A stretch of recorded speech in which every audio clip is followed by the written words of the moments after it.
Hello class 11 welcome to the channel.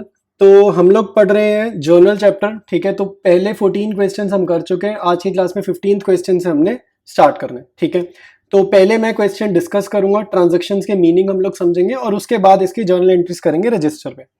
तो पहला part है Surekha started business with cash 5 lakh. तो ये तो हम कर ही चुके हैं कि बिजनेस जब भी स्टार्ट होता है तो कैश अकाउंट डेबिट और कैपिटल अकाउंट क्रेडिट, ये वाली जर्नल तो हर क्वेश्चन में आती है, पहला एंट्री यही होती है। नेक्स्ट है bought goods from Goyal Sons for 3 lakh, paid half by cash. अगर हमने हाफ पेमेंट बाय कैश करी, इसका मतलब है हमने आधी पेमेंट नहीं करी। ठीक है, तो बाकी क्या हो गया, क्रेडिट हो गया, ये इतना हो गया। ठीक है, नेक्स्ट पॉइंट है sold goods to Sonika for 1 lakh, received 60,000 immediately. Again अगर 60,000 मिले हैं अभी, तो इसका मतलब है रिमेनिंग 40,000 नहीं मिले, तो 40,000 क्या हो गया, क्रेडिट हो गया, उधार हो गया। ठीक है, 10% of the goods return by Sonika being defective. तो सी पार्ट और डी पार्ट अगर आप ध्यान से देखो ये इंटरकनेक्टेड है। सी पार्ट में हमने सोनिका को गुड्स सेल करे हैं और डी पार्ट में सोनिका ने गुड्स रिटर्न करे। ठीक है, तो 10% कितना होगा भाई, 1 लाख का 10% यानी कि 10,000। ठीक है, 1 लाख का इंटू 10/100, 10% मतलब 1 लाख मल्टीप्लाइड बाई 10/100, तो 10,000 के गुड्स रिटर्न हुए। तो सी पार्ट अगर आप कर पाओगे जर्नल, तो डी पार्ट की इसकी उल्टी एंट्री होगी सी की। ठीक है, सी की रिवर्सल एंट्री पास करेंगे डी में। नेक्स्ट है paid to Goyal Sons 1,49,000 in full settlement. अब आप ध्यान से देखो, जो पॉइंट बी है और पॉइंट ई है ये इंटरकनेक्टेड है। ठीक है, क्योंकि पॉइंट बी में हमने 3 लाख का सामान खरीदा है, जिसमें से आधे पेमेंट दिए, आधे पैसे दिए, तो आधे जो नहीं दिए वो कितना हो गया, 1,50,000 नहीं दिया, 1,50,000 दिया और 1,50,000 नहीं दिया। अब ये पॉइंट ध्यान से देखो, कह रहा है पे करा है हमने 1,49,000, हमें तो भाई 1,50,000 देना था, लेकिन हमने कितना पे करा है, 1,49,000। और फिर कह रहे हैं इन फुल सेटलमेंट, यानी कि जब भी क्वेश्चन में फुल सेटलमेंट वर्ड आ जाए आप समझ जाना कि क्वेश्चन में डिस्काउंट अकाउंट ओपन करना है। ठीक है, क्वेश्चन में डिस्काउंट अकाउंट ओपन करना है, मतलब ये जो 1,000 का डिफरेंस है ये डिस्काउंट में चला गया, डिस्काउंट हो गया 1,000 रुपए का। ठीक है, आई बात समझ में, जब भी फुल सेटलमेंट वर्ड आएगा डिस्काउंट अकाउंट ओपन करना है जर्नल में, याद से, बहुत ध्यान से। नेक्स्ट है amount due from Sonika is not receivable. देखो सी पार्ट में सोनिका से, देखो सी पार्ट और एफ पार्ट इंटरकनेक्टेड है, ये सी से इंटरकनेक्टेड है एफ पार्ट। देखो एफ में कह रहा है कि सोनिका से पैसा जो मिलना था वो नहीं मिलेगा, नॉट रिसीवेबल मतलब नहीं मिलेगा। तो अगर किसी से पैसा नहीं मिलेगा तो पैसा डूब गया, इसको हम अकाउंट्स की लैंग्वेज में बोलते हैं बैड डेट्स। ठीक है, अगर आपको पैसा मिलना था और पैसा अब नहीं मिल रहा, पैसा डूब गया, तो इसको क्या बोलेंगे, बैड डेट्स। ठीक है, अब ये कितनी हो गई, इसकी अमाउंट कैलकुलेट करने की समझते हैं। तो पॉइंट सी में देखो, सोनिका को जब हमने गुड्स बेचे 60,000, 60,000 मिल गए, 40 नहीं मिले, तो इसका मतलब 40,000 डूब गए। थोड़ा ध्यान से देखो, पॉइंट डी में कह रहा है भाई 10,000 के तो उसने सामान वापसी करा, तो पहले हमें उससे लेने थे 40,000 रुपए, लेकिन पॉइंट डी में उसने 10,000 का सामान वापसी करा, तो हमें उससे अब कितने लेने हैं, 30,000 लेने हैं, और वो 30,000 हमारे को अब नहीं मिलेंगे, तो हमारी बैड डेट्स हो जाएगी 30,000 रुपीज की। तो point C, point D, point F तीनों सोनिका से रिलेटेड है, तो तीनों को एक बार ध्यान से समझेंगे, तभी हमारे को अमाउंट कैलकुलेट करना आएगा। नेक्स्ट है पेड रेंट 15,000। अब हमने रेंट पे करा, 2/3 of the premises is occupied for own use. Own use मतलब पर्सनल यूज, फर्म के लिए यूज नहीं करा, तो इसके लिए ड्रॉइंग्स ओपन करेंगे, और जितना खर्चा, जितना रेंट फर्म के लिए था उसके लिए रेंट अकाउंट ओपन करेंगे। ठीक है, घर खर्च के लिए, ओन यूज के लिए ड्रॉइंग्स अकाउंट, जो रेंट फर्म के लिए पे किया गया उसके लिए ही सिर्फ रेंट अकाउंट ओपन करेंगे। तो अच्छा क्वेश्चन है, स्टार्ट करते हैं इसकी जर्नल एंट्रीज को। पहली एंट्री तो सेम है भाई, Surekha started business with cash, तो cash account debited to capital account. ठीक है, cash account debited to capital account, 5 lakh लगा देंगे दोनों जगह, 5 लाख 5 लाख। ठीक है, इसके बाद point B, bought goods from Goyal Sons, paid half by cheque. तो गुड्स खरीदना तो खर्चा है, तो परचेजेस अकाउंट होगा डेबिट, खर्चे हमेशा डेबिट, टू गोयल सन्स। ठीक है, गोयल सन्स इसलिए क्रेडिट हो रहा है क्योंकि भाई आधी पेमेंट हमने नहीं करी, तो लाइबिलिटी है, कर्ज है, बाद में करेंगे, क्रेडिटर है। ठीक है, और जो पेमेंट करी है उसके लिए कैश अकाउंट क्रेडिट, पेमेंट करेंगे कैश का आउटफ्लो, कैश अकाउंट क्रेडिट। तो 3 लाख की टोटल परचेजेस है, आधी पेमेंट करी है यानी कि 1,50,000 पे करें, तो आधी पेमेंट नहीं भी करी, इसका मतलब है आधी पेमेंट नहीं भी करी, तो 1,50,000 क्रेडिटर हो गया। Point C, sold goods to Sonika, तो एंट्री होगी सोनिका डेबिटेड। ठीक है, Sonika debited to sales account, ठीक है, Sonika debited to sales account करेंगे, लेकिन सोनिका ने कुछ पेमेंट करी भी है तो कैश अकाउंट भी डेबिट करेंगे। आप जर्नल ध्यान से देखो, दो डेबिट हो गए, यहाँ पे दो डेबिट हो गए और एक क्रेडिट। सोनिका डेबिट इसलिए क्योंकि इससे फ्यूचर में पैसा मिलेगा, तो एसेट बढ़ने पर डेबिट, ठीक है, एसेट बढ़ने पर डेबिट। और कैश अकाउंट इसलिए डेबिट क्योंकि पैसा रिसीव हो रहा है, तो ये भी सेम रूल, एसेट बढ़ने पर डेबिट, मॉडर्न रूल्स के हिसाब से मैंने बताया। और सेल्स क्या है भाई, फायदे की चीज है, फायदा है सेल्स करना तो अच्छी बात है, तो क्रेडिट होती है, इनकम और गेन हमेशा क्रेडिट होते हैं। तो सेल्स हमने करी है 1 लाख की, तो सेल्स के सामने 1 लाख, 60,000 कैश की फॉर्म में मिल रहा है, तो कैश के सामने 60, जो बाद में मिलेगा वो अपने आप 40 हो गया, तो 40,000 सोनिका से डेबिट। तो सोनिका कौन सी एसेट है, डेटर है, टाइप ऑफ एसेट कौन सी है, ये डेटर है, ठीक है। अब आते हैं नेक्स्ट डी पॉइंट पे, कह रहे 10% of the goods return by Sonika being defective. तो हमने सी पॉइंट में माल बेचा, डी पॉइंट में इसका उल्टा काम हो रहा है, पहले सेल्स करा अब हो रही है सेल्स रिटर्न, तो एंट्री भी उल्टी, सोनिका टू सेल्स की उल्टी एंट्री, पहले सेल्स क्रेडिट है तो सेल्स हो जाएगा डेबिट, और सोनिका पहले डेबिट है, सोनिका हो जाएगी क्रेडिट। अब आप खुद सोचो ना, अगर उसने 40,000 रुपए देने थे और उसमें से अगर वो कुछ सामान वापसी कर दे तो सेल्स रिटर्न अकाउंट डेबिट करेंगे, और मैं ये कहना चाहता हूँ जितने सामान वो वापसी कर देगी उतने पैसे हमें उससे नहीं लेने। तो अगर उसने 10,000 के गुड्स वापसी कर दी हमारे को, तो उसकी वो पैसे थोड़ी देगी, जो गुड्स वो वापसी कर देगी उसके वो पैसे ही नहीं देगी। तो पहले हम उससे 40,000 कलेक्ट करते थे, अब हमें उससे 10,000 कम कलेक्ट करने, यानी कि अब हम उससे 30,000 कलेक्ट करने, जो कि बाद में जाकर हमें पता चल जाएगा कि वो बैड डेट्स हो गए।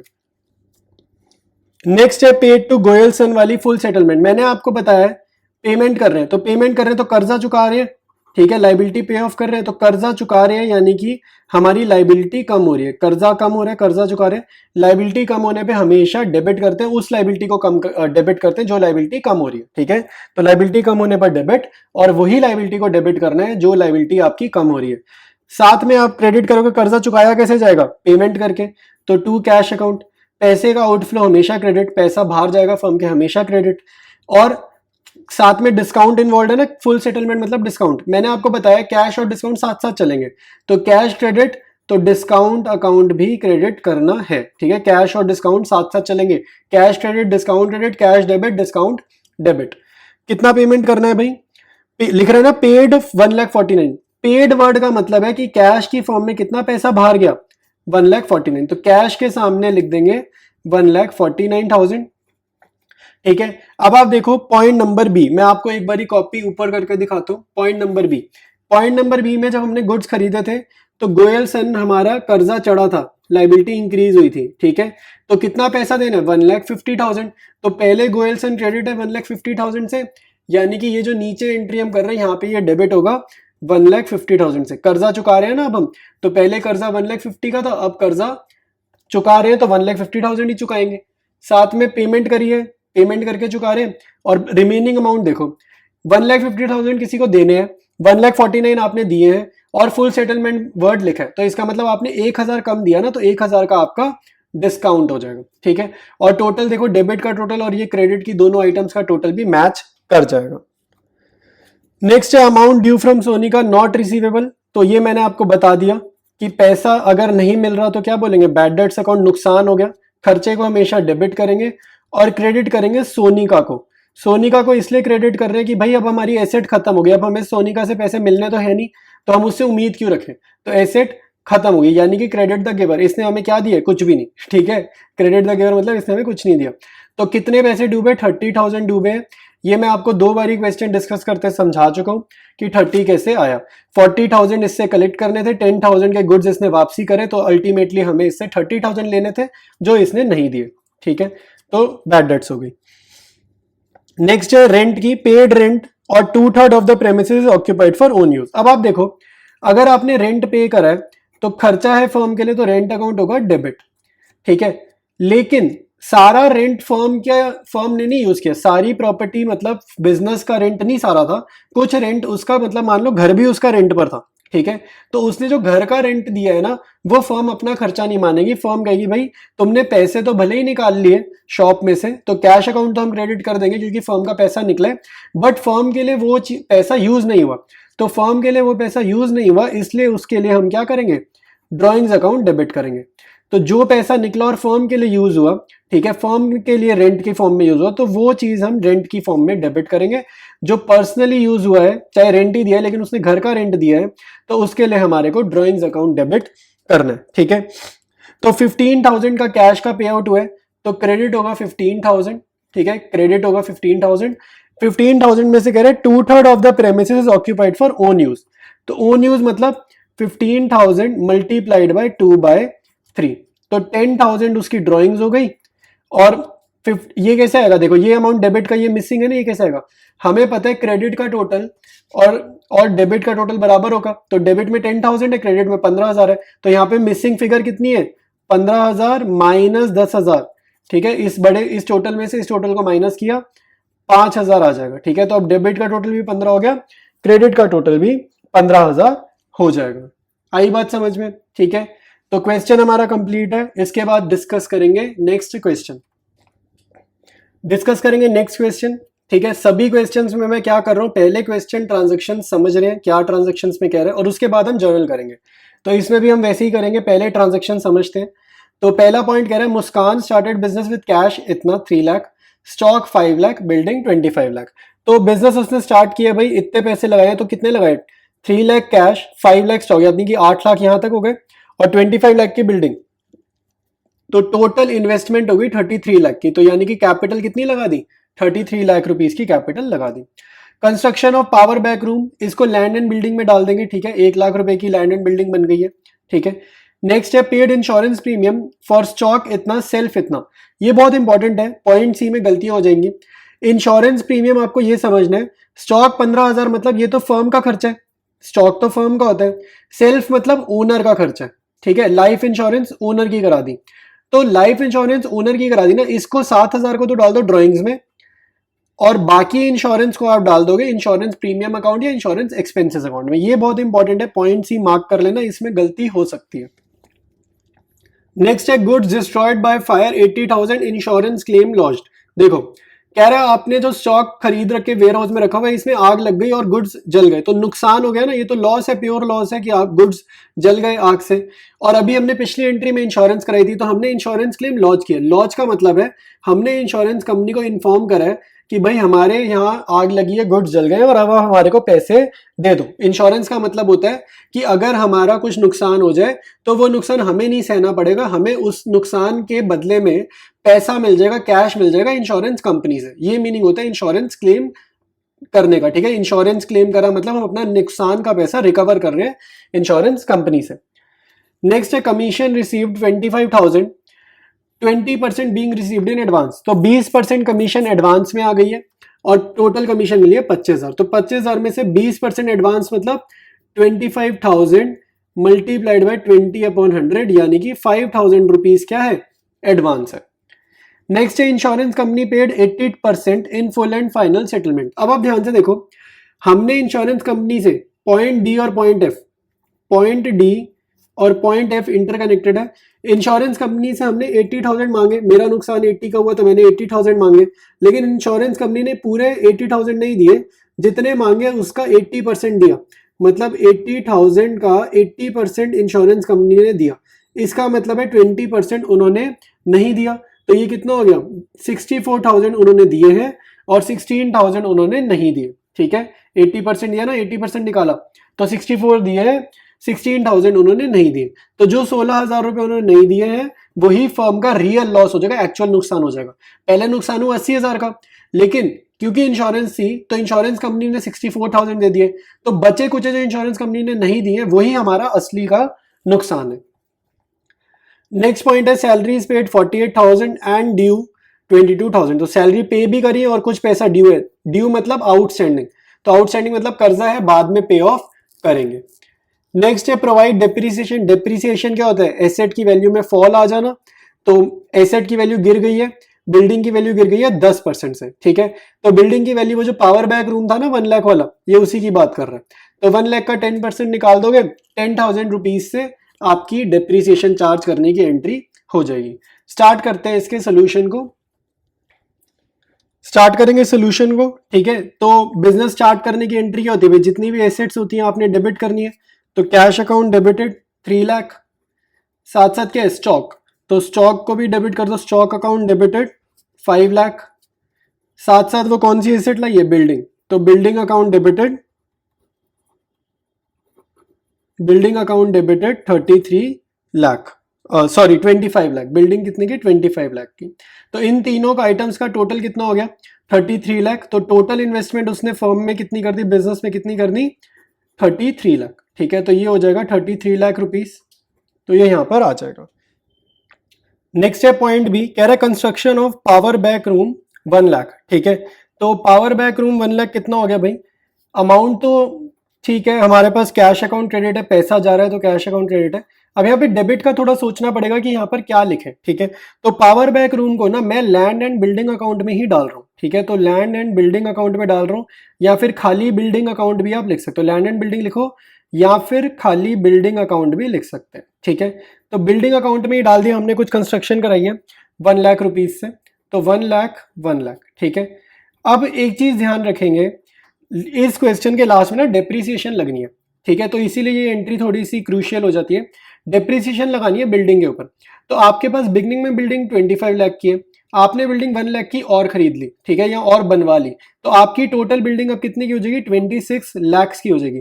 जो बाद में जब आखिरी एंट्री में डेप्रीसिएशन लगाएंगे ना, तब ध्यान रखना इस चीज को कि बिल्डिंग 25 लाख की नहीं है, 1 लाख की हमने कंस्ट्रक्ट कराई है, तो डेप्रीसिएशन 26 लाख पे लगेगी। ठीक है, तो यहाँ पे बिल्डिंग अकाउंट लिख लेना या लैंड एंड बिल्डिंग लिख लेना। नेक्स्ट है पेड इंश्योरेंस प्रीमियम, तो ये मैंने आपको बताया है, जितना इंश्योरेंस प्रीमियम फर्म का खर्च है तो वहां पर लिखेंगे insurance expenses account debited.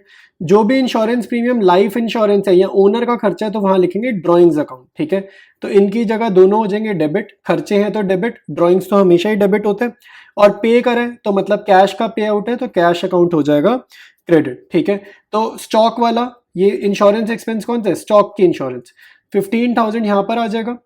Drawings हमने करी है सेल्फ वाली 7,000, तो टोटल कैश का पे आउट हो जाएगा 22,000। अब बहुत इंपॉर्टेंट है, डी पॉइंट में कह रहा है कि गुड्स जल गए, तो जब भी गुड्स जल गए ये नुकसान है, तो इसकी ना आप एक लैंग्वेज होती है, याद रख लेना, loss of stock by fire. इसकी लैंग्वेज क्या है, loss of stock by fire account, ये लर्न कर लेना। Loss of stock by fire account debited. अब क्रेडिट क्या करेंगे भाई, ये मैंने आपको बताया, जब भी वेयर हाउस में से स्टॉक की क्वांटिटी कम होगी और रीजन होगा अदर देन सेल्स, सेल्स नहीं करी फिर भी वेयर हाउस में स्टॉक कम हो गया, तो आपने क्या क्रेडिट करना है, परचेजेस अकाउंट, ये याद रखना। ठीक है, तो loss of stock by fire to purchases 80,000 amount के कॉलम में लिख देंगे 80,000 दोनों तरफ। अब उसने बोला है इंश्योरेंस क्लेम लॉज्ड, इसी डी पॉइंट में बोल रहा है इंश्योरेंस क्लेम लॉज्ड, मतलब कि इंश्योरेंस कंपनी को हमने इन्फॉर्म करा है कि हमारे गुड्स जल गए। तो इंश्योरेंस कंपनी को इन्फॉर्म करे तो बेसिकली मैं क्या चाहता हूं कि इंश्योरेंस कंपनी ना मेरे को ये नुकसान के पैसे दे दे, मेरा जो 80,000 के गुड्स जल गए, मैं चाहता हूं इंश्योरेंस कंपनी मुझे ये पैसे दे दे। तो मैं इंश्योरेंस कंपनी को अपना डेटर बनाऊंगा, तो इंश्योरेंस कंपनी को डेटर बनाऊंगा, यानी कि मैं इंश्योरेंस कंपनी को अपनी एसेट बना रहा हूं, और एसेट बढ़ने पे होती है डेबिट। मैं ये चाहता हूं इंश्योरेंस कंपनी मुझे फ्यूचर में पैसे दे दे, ये नुकसान के पैसे दे दे। तो क्योंकि फ्यूचर में नुकसान के पैसे मेरे को इंश्योरेंस कंपनी से मिलने की उम्मीद है, तो ये नुकसान हाल फिलहाल के लिए मैं अपना नुकसान नहीं मानूंगा। ये जो इसको मैंने पहले नुकसान मान के डेबिट करा है, अब मैं इसको हाल फिलहाल के लिए अपना नुकसान नहीं मानूंगा, तो loss of stock by fire account हो जाएगा क्रेडिट। ठीक है, क्योंकि मैंने इंश्योरेंस कंपनी से उम्मीद लगाई है कि वो मुझे पैसे दे देंगे, तो मैंने क्लेम फाइल करा पूरे 80,000 का। ठीक है, इसके बाद ई पॉइंट को हम 2 मिनट के लिए स्किप करेंगे क्योंकि डी पॉइंट कनेक्टेड है एफ पॉइंट से, तो मैं ई पॉइंट इसके बाद करूंगा। मैं पहले एफ करवा रहा हूं समझने के लिए, एग्जाम में पहले ई करेंगे फिर एफ करेंगे, अभी क्योंकि समझ रहे तो अब एफ करेंगे हम पहले। ठीक है, ई बाद में करेंगे। अब नेक्स्ट एंट्री क्या हो रही है कि इंश्योरेंस कंपनी से मेरे को पैसे मिलने की उम्मीद थी, लेकिन इंश्योरेंस कंपनी ने मेरे को कितने पैसे दिए, 80% पैसे दिए। मैं उनसे 80,000 मांग रहा था, उन्होंने कितने पैसे दिए, पूरे 80,000 नहीं दिए, उन्होंने दिए हैं जितने मैं पैसे मांग रहा था उसका 80%। तो 80% कितना, 80,000 का, तो इतने पैसे उन्होंने दिए, यानी कि 64,000 दिए। अब आप मेरे को बताओ 80,000 के गुड्स जल गए, उसमें से 64,000 तो हमारे को इंश्योरेंस कंपनी ने दे दिए, तो रियलिटी में मेरा नुकसान कितना हुआ, तो रियलिटी में मेरा नुकसान हुआ loss of stock by fire, ये लिखेंगे loss of stock by fire, जो मेरा रियल नुकसान है इंश्योरेंस होने के बावजूद, वो हो जाएगा 16,000 का, क्योंकि गुड्स तो 80,000 के जले हैं।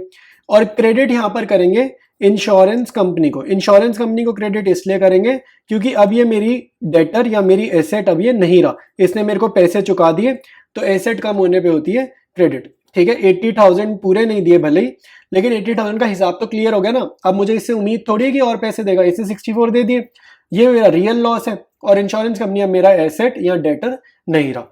तो डी पॉइंट और एफ पॉइंट इंटरकनेक्टेड था, ये मैंने इसलिए पहले करा है। ध्यान से देखो, कोई भी डाउट है पीछे जाकर एक बारी आप फिर से देखो, फिर भी नहीं आ रहा आप कमेंट्स में मेरे से पूछो। अब करेंगे ई पॉइंट, कह रहा है कमीशन रिसीव्ड, तो पैसा आया, ठीक है, तो बैंक अकाउंट लिख सकते हैं, ठीक है, चेक वर्ड होता तो यहाँ पे चेक वर्ड नहीं है तो बैंक नहीं लिखेंगे, हम लिखेंगे cash account, cash account debited. और कमीशन मिलना फायदे की बात है, credit all income and gains, तो कमीशन रिसीव्ड अकाउंट हो जाएगा क्रेडिट। और कमीशन एडवांस में मिलना, देखो एडवांस में कभी भी अगर हमें पैसे मिलते हैं, इस चीज को थोड़ा ध्यान से समझेंगे, अगर एडवांस में हमें कभी भी पैसे मिलते हैं ना, इसका नेचर होता है लायबिलिटी, इसका नेचर होता है लायबिलिटी। क्यों लायबिलिटी, खुद सोचो, अगर आपको एडवांस मिला, मैं मना नहीं कर रहा, एडवांस मिलना अच्छी बात है, अगर हमें एडवांस मिल रहा है बहुत बढ़िया, हमारे पास पैसे जल्दी आ गए, लेकिन एडवांस मिलने का मतलब है कि आप अब बाउंड हो गए हो कि आपको सामने वाले को सर्विस प्रोवाइड करनी है या प्रोडक्ट सेल करना है, आप बाउंड हो गए, तो थोड़ा सी ना टेंशन हो जाती है कि भाई मेरे को इस बंदे का काम करना बहुत जरूरी है, तो एडवांस मिलना लायबिलिटी नेचर हो जाता है।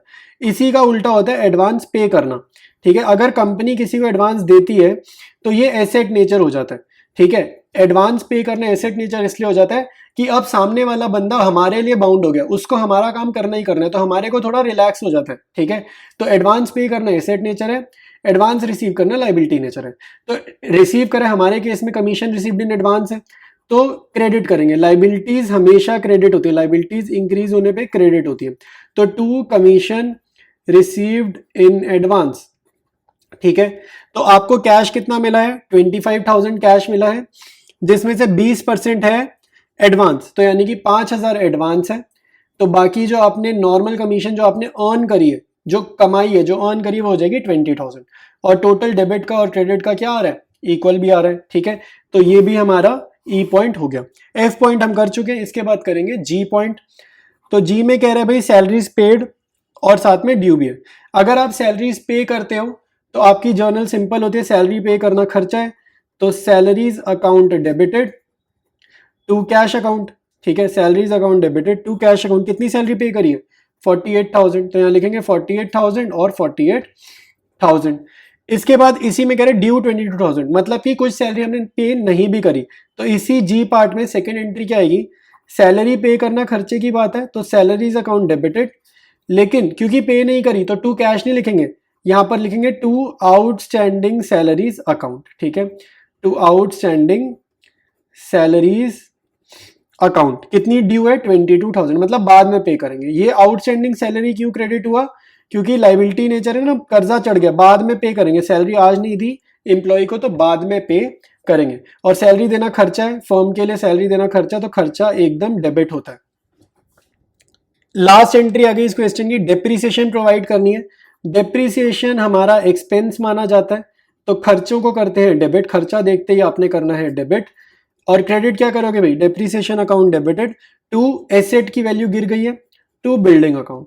अब वो बोल रहे 10%, मैं यहाँ पर आपको समझा दिया था स्टार्टिंग में, 25 लाख की बिल्डिंग हमारे पास पहले थी, 1 लाख का पावर बैक रूम हमने बनवाया है, तो 26 लाख के ऊपर 10% में डेप्रीसिएशन चार्ज करूंगा, तो ये हो जाएगा हमारा 2,60,000 का डेप्रीसिएशन, ठीक है। मैंने दोनों चीजें कंबाइन कर दिए, हो सकता है आपकी टीचर 25 लाख पे लगवा दे, बट मैंने पावर बैक रूम जो है था उसको बिल्डिंग में डाल दिया, तो बिल्डिंग मेरी अब 26 लाख की हो गई, तो 26 लाख का 10% ये हमने डेप्रीसिएशन चार्ज कर दिए, ठीक है। तो आज के वीडियो में इतना ही, बाकी वीडियो अच्छा लग रहा है तो भाई चैनल को अपने फ्रेंड्स से शेयर जरूर करना। हम लोग कंटिन्यू करेंगे इसी बुक को नेक्स्ट क्वेश्चन से नेक्स्ट वीडियो में।